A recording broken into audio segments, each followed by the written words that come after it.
Jambo, Sanabanani, Bawani, Salam. Welcome to Inside Africa. In today's video we will be looking at Africa's lost crops. In the beginning, Africa's edibles fed humanity. The earliest emigrants out of Africa long before agriculture found new foods on their journeys, but at home there was a contraction of agrodiversity as farming increasingly focused attention on those plants most practical as mass suppliers of food in the greatest number of places. Still and all, for many thousands of years, hundreds of wild and, in time, cultivated native species complemented each other to comprise the core of the continental food supply. During the colonial era, the process of discarding indigenous crops gained further momentum, as the official focus shifted to those familiar crops of mercantile interest, such as cane, chocolate, coffee, cotton, and other durable, transportable, and valuable crops of that sort. Indeed, during those times subsistence crops were almost entirely neglected in organized agriculture, while valuable exportable cash crops were cultured, harvested, graded, and protected against rodents, insects, and decay with exceptional efficiency and dispatch. And an end result of these historical trends was that most of Africa's food these days comes from a mere 20 or so species, almost all of foreign extraction. Now, let's check out some of these crops. Amaranth. Vegetable amaranths, Amaranthus species, Amarantheaceae, are arguably the most widely eaten boiled greens throughout Africa's humid lowlands. During the production season, they reportedly provide some societies with as much as a quarter of the daily protein intake. The tender young seedlings are pulled up by the roots and sold in town markets by the thousands of tons annually. In addition, the leaves and stems from full-grown plants make boiled vegetables with soft texture and mild flavor. All this has come about despite an almost total lack of formal development or official support. Given professional attention, these fast-growing vegetables could contribute even more vitally to nutrition, food security, and rural prosperity, especially the prosperity of rural women, who are the major producers. The best climate for amaranth is humid lowlands, dry savannas, uplands. Bambara bean. Seeds of this legume, Vigna subterranea leguminosae, are dug from the ground like peanuts. Typically, they are then boiled, roasted, or fried, ground into flour, and blended into many traditional dishes. Despite an almost total scientific neglect, nothing fundamental appears to be stopping this especially appetizing crop from much greater contributions to the diet of much of Africa. It produces a food of exceptional nutritional quality. So a little goes a long way toward building and maintaining a solid foundation of good health. All in all, this tasty protein-rich bean promises to benefit the people most in need and hardest to reach through conventional development programs. The best climate for Bambara beans is humid lowlands, dry savannas, uplands. BOABAB.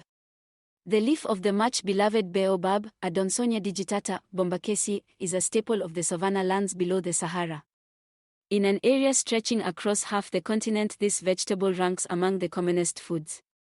Bursting into foliage a little before the rains begin, the stately trees remain green and edible until a little after the rains have ceased months later.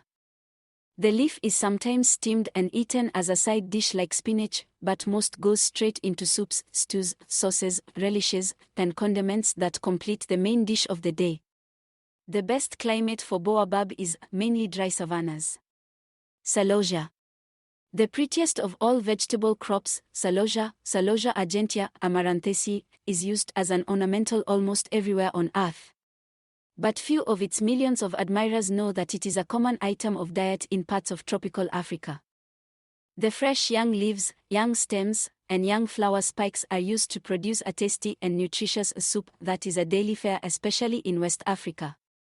Productive and simple to grow, the plant could in the future become a much greater contributor to African welfare, especially in the hot and poorly nourished regions of the equatorial zone. The best climate for Celosia is humid lowlands, uplands. COWPEA. Although globally obscure, COWPEA, Vigna unguiculata leguminosae, is grown by tens of millions of smallholders in Africa. West Africans alone plant an estimated 6 million hectares annually. In fact, it is estimated that 200 million children, women, and men live off the plant, consuming the seeds daily whenever available. Widely appreciated by the poor, cowpea seed is not only rich in protein but in digestible carbohydrate too. Although not strictly a lost crop, it traveled long ago to South Asia, where it expanded into an important asset. It still falls far short of its potential. Indeed, that potential could be very high because this species seems strong enough to lift Africa's overall food quality. The best climate for cowpea is primarily dry savannas and uplands. Daika. Throughout a giant triangle from Senegal to Uganda to Angola, Daika, Avingia wambalu, and Avingia gabonensis, Avingiaceae, is a part of the daily diet. Although this tree's fruits are popular in some areas, the seed is the major resource. These so-called Daika nuts, which are something like cashews, can be eaten raw or roasted. Most, though, are ground and combined with spices to form the key ingredient in ogbono soup, a spicy dish extremely popular among West and Central Africans.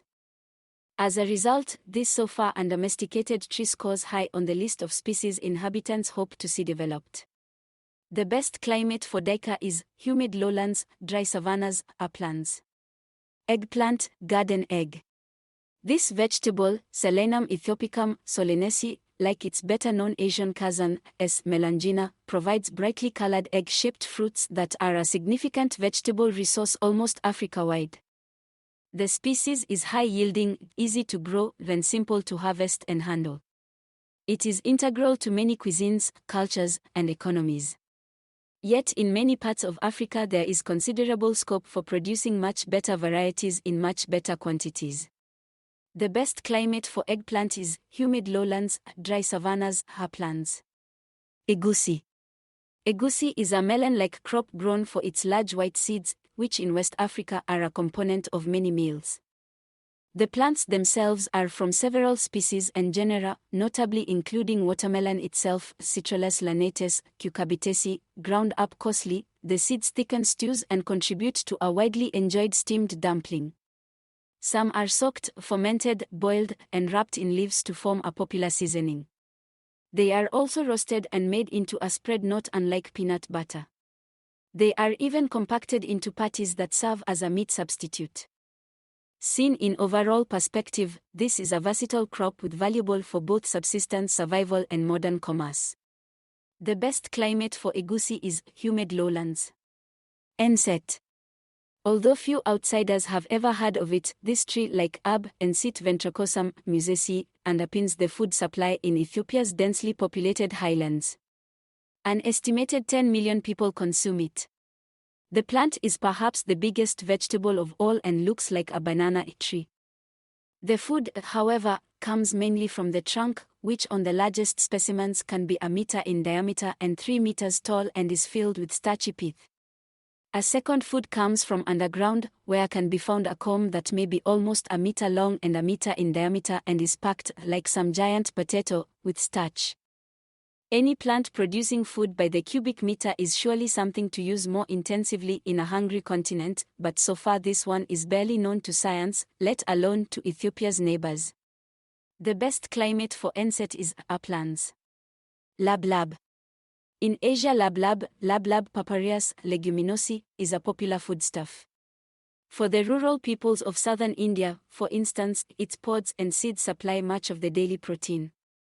The strange thing is that lablab is African.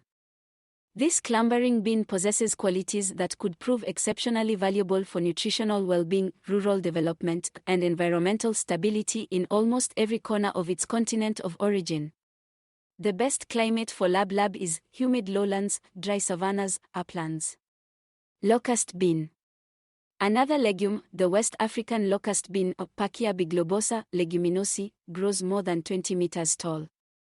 Its pods, which dangle all over the tree's spreading crown, contain seeds as well as a dryish pulp that can be half sugar. The seeds are gathered by the thousands of tons and peddled by itinerant traders throughout West Africa, often as a medicinal. Chiefly, they are fermented into the famous dawadewa. This sticky, sour, cheesy solid is rich in protein, vitamins, and food energy, and even in the tropical heat it keeps well without refrigeration.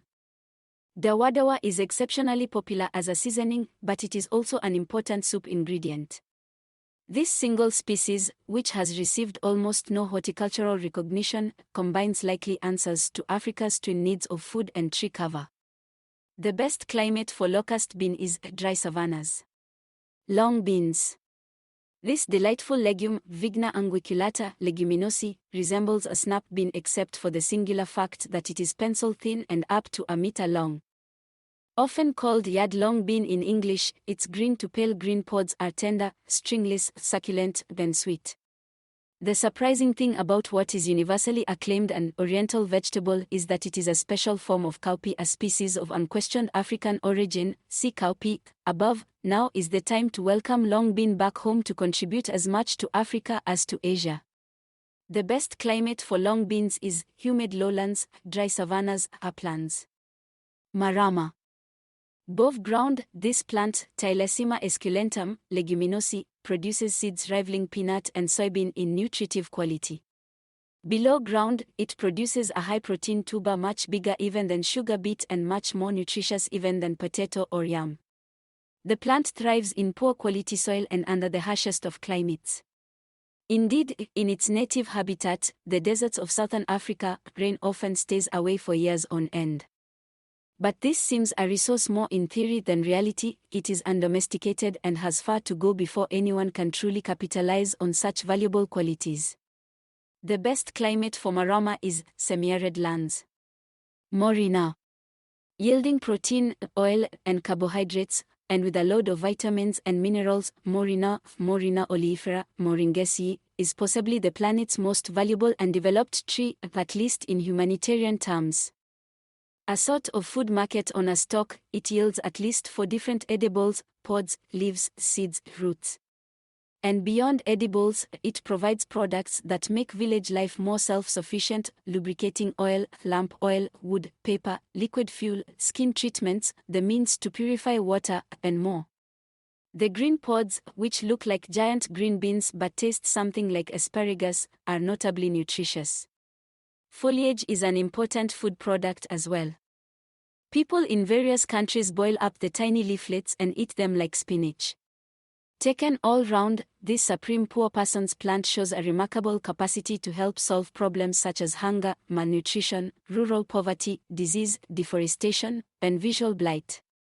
Although the experiences come almost exclusively from India, the genus Moringa is inherently African, so it has ancestral roots in the sub-Sahara soil. The best climate for Moringa is humid lowlands, dry savannas, uplands. Native potatoes. Africa's native potatoes, especially Solenostemon rotundifolius and Plectranthus esculentus, labiati, are actually members of the mint family. Smaller than modern commercial potatoes, their tubers hang in bunches from the base of the plant. They are mostly boiled but can also be roasted, baked, or fried. Despite kinship to pungent herbs like basil, mint, sage, and thyme, the tubers have a bland taste and can replace potato in most recipes, including potato salad. Not only are they nutritious, they are productive.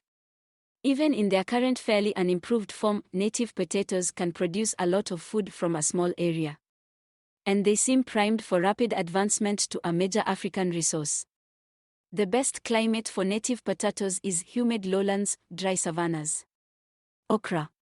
A perfect villager's vegetable, okra, Abelmoschus esculentus, malvaceae, is robust, productive, fast-growing, high-yielding, and seldom felled by pests and diseases.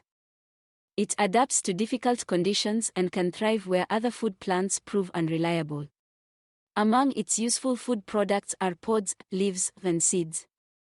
Among its useful non-food products are mucilage, industrial fiber, and medicinals. Seen in overall perspective, this often derided resource could be a tool for improving many facets of rural life. It is also enjoyed throughout Africa. Best climate for okra is humid lowlands, dry savannas, uplands.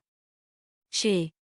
Although few outsiders know this tree, SHEA, Vitellaria paradoxa, Sapitaceae, remains among West Africa's most extensive food sources. West Africans employ its smooth-skinned, egg-shaped nut much like Westerners employ lard and butter. For a vegetable lipid, this one is strange in that it remains solid even under tropical conditions. Countless Africans also use it for skincare, and these days shea butter is going global and going upscale as an ingredient in some of the most expensive cosmetics ever formulated. The best climate for shea is dry savannas. Yambean. The African yambean, Sphenostalis tenacapa, leguminosi, is a legume grown mainly for its fleshy swollen roots, which look something like sweet potatoes but are succulent, sweet, and crisp as a fresh picked apple. In nutritional terms, they are a class above the mainline root crops, containing more than twice the protein of sweet potatoes, yams, or potatoes and more than 10 times that of cassava.